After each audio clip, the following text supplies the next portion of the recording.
The use of vinegar for weight loss dates back to the 1700s.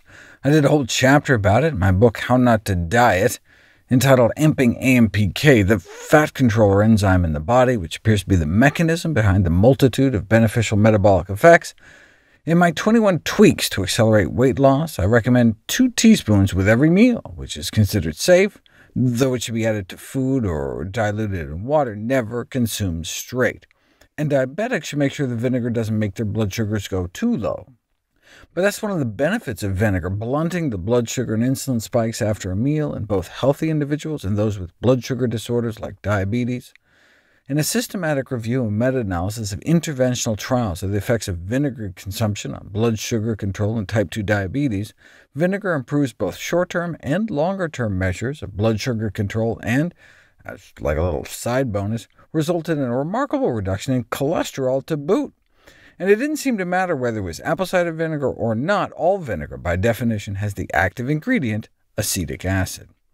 So, what are the implications for clinical practice? Well, clinicians could incorporate vinegar consumption as part of their dietary advice for patients with diabetes, with the caution that it can work a little too good, and so you have to monitor closely to make sure diabetic patients aren't over-medicated and bottom out their sugars. In my video on water purification, I talked about this study showing that the cheapest and best way to disinfect your toothbrush, so you don't have to keep buying new ones, may be to soak it for 10 minutes in 50% white vinegar and water. So what about a vinegar sock soak for athlete's foot or toenail fungus? Foot soaks in half vinegar, half water can help antifungals work better, but the inconvenience of tub soaks limits compliance, so how about pouring vinegar and water on the toes of your socks and then just putting your feet up for a little while? Not sure how that would be any more convenient, but seemed to work in this clinician's practice. Instead of vinegar for just an athlete's foot, what about vinegar for the whole athlete? The effect of vinegar supplementation on high-intensity cycling performance.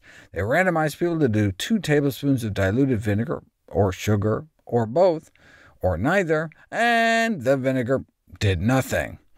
Is there anything else vinegar does help with? The intake of a vinegar beverage is associated with restoration of ovulatory function in women with polycystic ovary syndrome. For those of you unfamiliar, PCOS, is a major cause of irregular menstruation, and since insulin resistance has been suggested to be one of the causes of polycystic ovaries, and we know vinegar can improve insulin resistance, researchers decided to study the effect of vinegar by giving 7 patients seeking a non-pharmacological treatment for PCOS a beverage containing a tablespoon of apple cider vinegar daily for a few months. The insulin resistance did improve in most, but did their cycles return? Yes, in 4 out of 7.